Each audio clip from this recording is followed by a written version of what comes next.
Assalamualaikum, selamat datang kembali di Guru Gembel Channel. Di abad ke-9 itu ada seorang sufi yang dianggap oleh masyarakat sebagai orang gila. Gila, tetapi di sisi lain juga bijaksana dan taat gitu.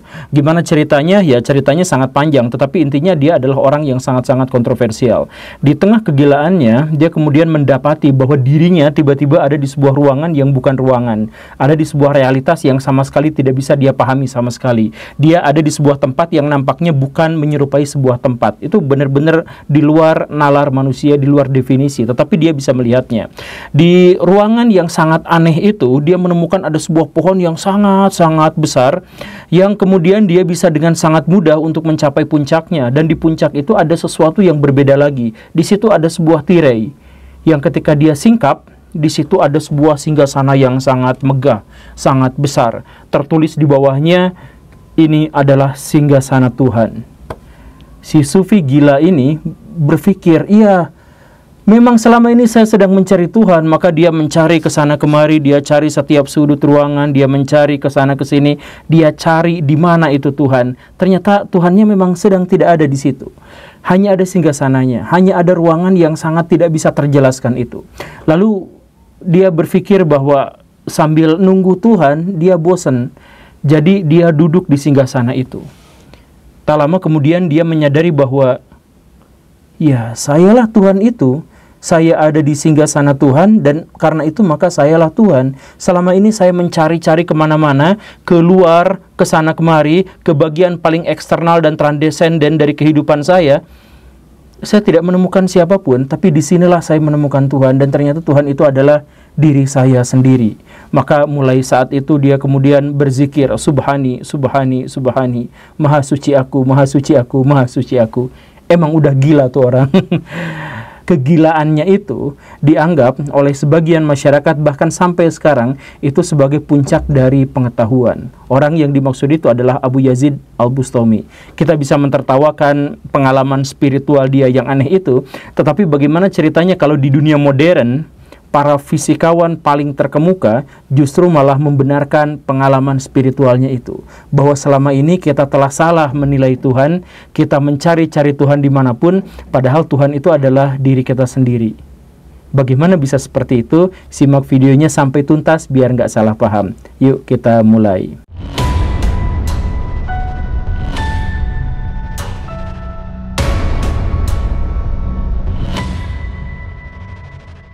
Awal abad ini ditandai dengan persengketaan dan perdebatan yang sangat brutal antara dua fisikawan paling terkemuka dan paling mumpuni di muka bumi, yaitu Albert Einstein dengan Niels Bohr. Perdebatan itu terkait dengan realitas. Jadi dalam pikiran Einstein, realitas itu statis dan absolut, dan segala sesuatu itu memang objektif sesuai dengan objeknya, dan objek bentuknya seperti ini itu adalah sebuah kepastian. Kemudian manusia mencerapnya dengan indrawi mereka sehingga mereka kemudian memahami objek itu seperti itu adanya gitu. Jadi yang absolut itu adalah materinya, yang absolut itu adalah fisiknya, realitasnya. Kemudian manusia mengindra dan memahami itu dalam pikiran Einstein, dan itu juga adalah pikiran dari kebanyakan orang. Tetapi Niels Bohr itu berpikir sebaliknya, bahwa realitas itu tidak absolut, bahkan bisa dikatakan realitas itu tidak ada. Realitas itu sepenuhnya masih berupa kemungkinan-kemungkinan kecuali ada yang mengamatinya. Jadi realitas itu menjadi ada dan menjadi pasti hanya ketika bertemu dengan sesuatu yang mengamatinya. Jadi misalkan ketika saya mempertunjukkan kepada Baraya bahwa ini adalah mouse, maka mouse ini tidak ada di sini dan warnanya sama sekali tidak hitam kecuali ketika saya sudah datang dan mengamatinya. Jadi pikiran Bohr itu seperti itu. Nah, luar biasanya adalah perdebatan ini adalah perdebatan panjang. Ini bukan perdebatan filsafat, walaupun konsekuensi filsafatnya sangat kuat. Tetapi ini adalah perdebatan uji empiris. Ini adalah perdebatan hitungan matematis. Ini adalah perdebatan antar dua fisikawan paling terkemuka.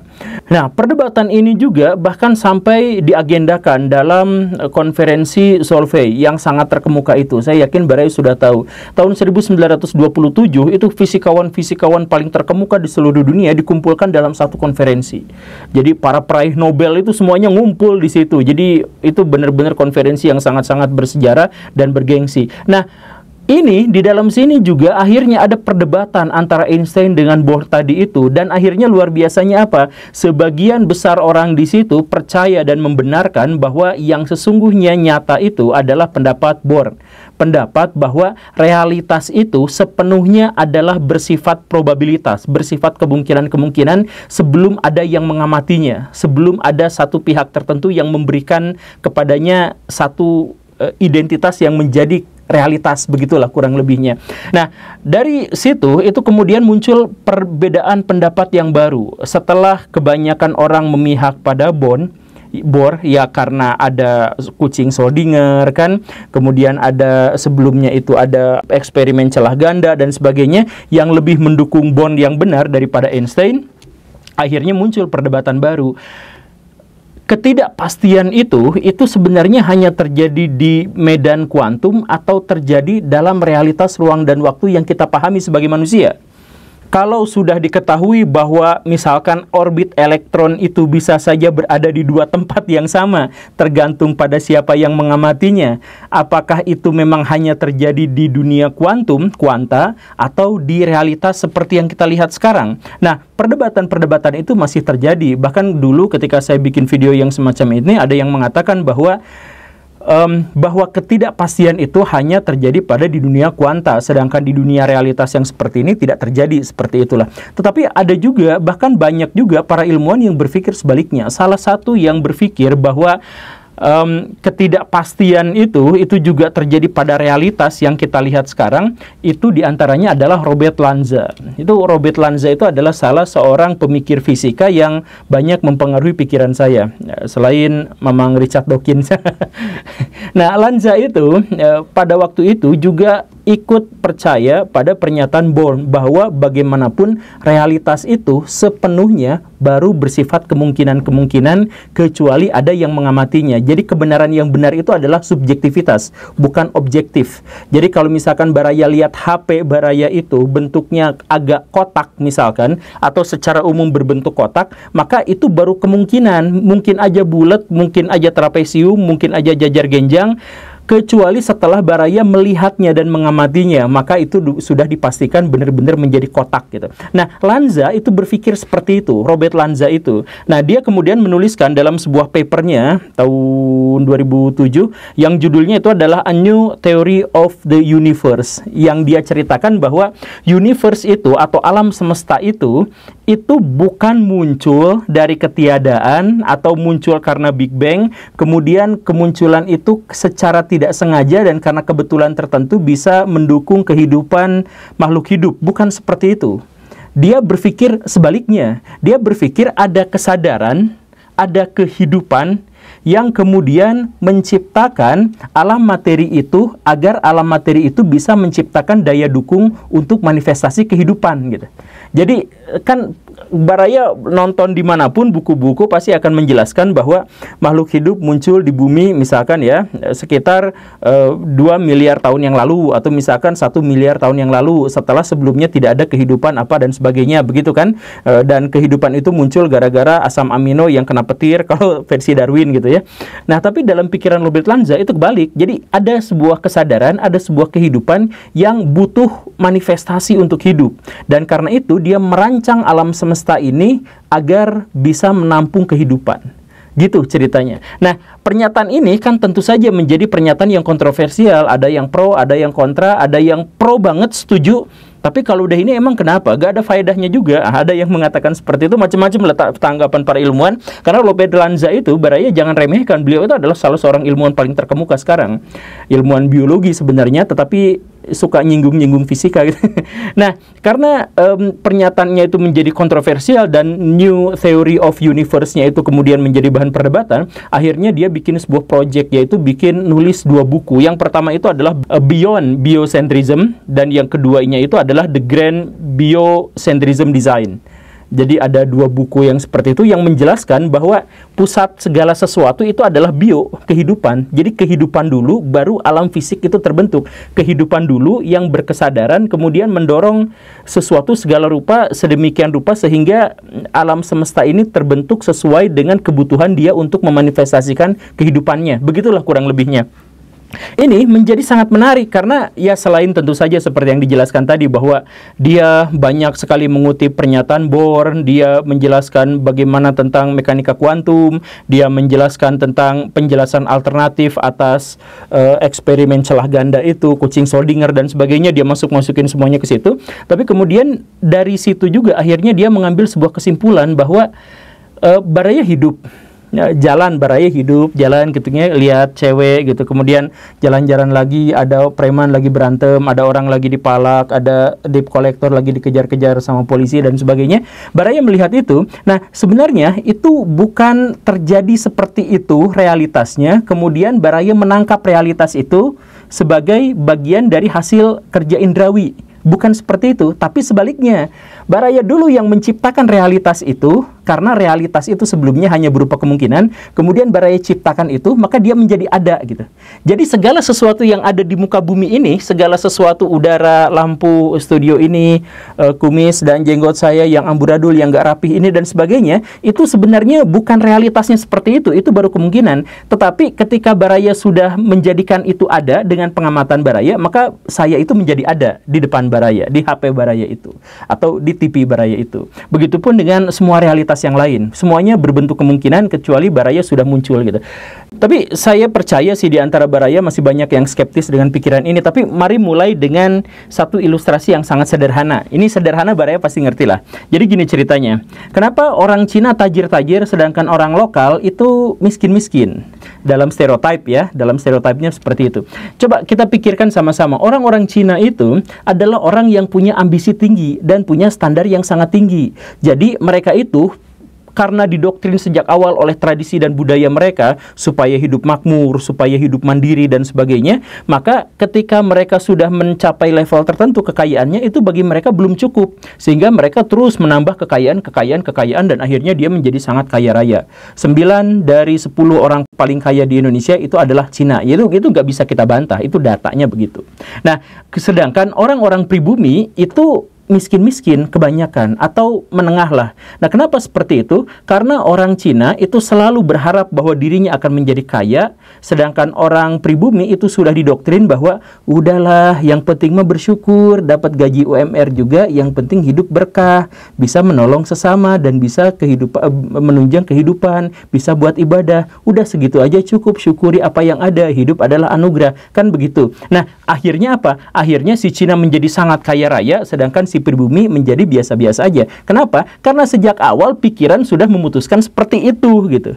Nah, karena pikiran sudah memutuskan seperti itu, maka realitas mengikuti pikiran kita gitu.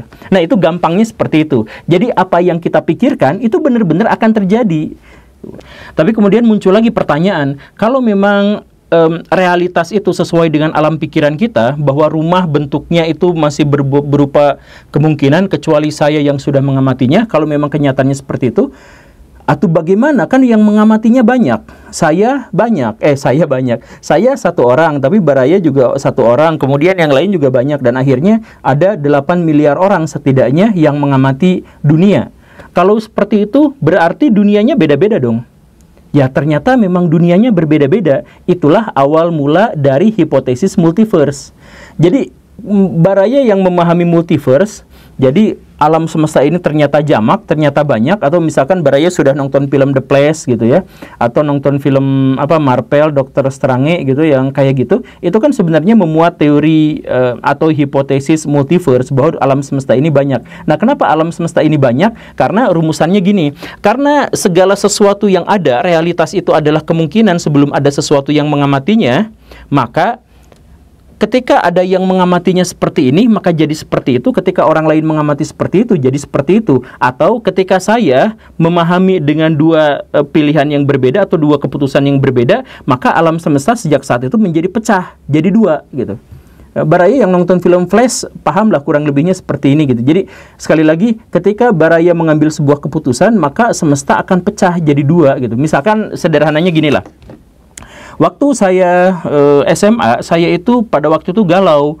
Saya milih jurusan, saya milih masuk ke Unpad atau masuk ke UPI. Nah, misalkan gitu ya. Saya masuk universitas mana nih? Nah, saya sekarang kenyataannya itu masuk UPI. Tetapi sebenarnya ada kemungkinan bahwa saya masuk Unpad iya dan masuk UPI iya, superposisi. Superposisi bukan hanya dalam elektron tetapi dalam diri saya. Nah, superposisi yang pecah jadi dua itu akhirnya apa? Ada saya yang kuliah di Unpad dan ada saya yang kuliah di UPI.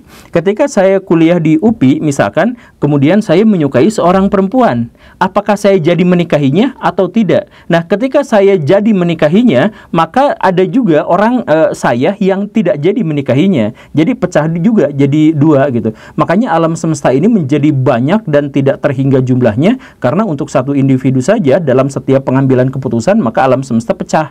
Karena apa? Ya karena sebelumnya dalam kondisi superposisi, dan superposisi itu berarti segala sesuatu tidak nyata kecuali memang ada satu pihak yang kemudian mengamatinya. Nah, pendeknya apa? Pendeknya bahwa alam kehidupan yang kita jalani seperti sekarang ini sebenarnya bukan karya Tuhan. Dalam pikiran ini ya, jangan disomasi. Tapi dalam pikiran ini berarti bahwa segala sesuatu yang ada di alam ini itu adalah tergantung pada otak kita, tergantung pada kesadaran kita untuk menciptakan realitas. Sekarang kita bayangkan misalkan di alam semesta di bumi ini katanya ada 8 miliar manusia. Ya kata siapa? Sebenarnya alam semesta itu, bumi ini hanya ada sejauh yang mampu kita amati saja. Sisanya itu berupa kemungkinan-kemungkinan. Begitu. Jadi kalau misalkan Baraya berpikir tentang sesuatu, maka jangan macam-macam, karena bisa aja itu menjadi sebuah kenyataan, bisa aja menjadi sebuah kejadian. Para motivator kemudian menggunakan pernyataan-pernyataan ini sebagai motivasi. Inilah kekuatan pikiran kita, karena atau inilah kekuatan doa kita, karena apa yang kita inginkan ternyata bakal mewujud, begitu kan? Baraya pernah nggak berdoa kemudian bener kejadian kayak gitu. Entah bagaimana caranya tapi kejadian seperti itu. Ya karena realitas yang Baraya selama ini alami adalah buatan Baraya sendiri. Coba cek, ada orang-orang yang ya ada hidup mah gini lah, susah. Ya selamanya emang hidup buat dia itu susah gitu. Karena dia sudah merencanakan dan sudah menentukan sejak awal, si pengamatnya sudah memutuskan sejak awal bahwa realitas kehidupan adalah seperti itu. Tapi ada juga yang optimis, yang senang, dan ternyata memang bagus gitu. Ya karena apa? Karena dia sudah menciptakannya sendiri. Jadi alam semesta ini tidak pernah ada kecuali setelah ada dalam pengamatan Baraya sendiri. Jadi karena itu Barayalah Tuhannya. Percaya atau tidak, ya boleh percaya, boleh tidak jadi masalah. Tetapi saya pikir ini adalah salah satu terobosan yang paling seksi dibahas dalam biocentrism, dalam pertemuan antara biologi dengan fisika. Kalau Baraya tidak setuju, tidak apa-apa. Kalau Baraya menganggap ini halu juga tidak apa-apa. Yang penting jangan skip iklannya. Terima kasih karena sudah menyimak. Saya Guru Gembul. Assalamualaikum warahmatullahi wabarakatuh.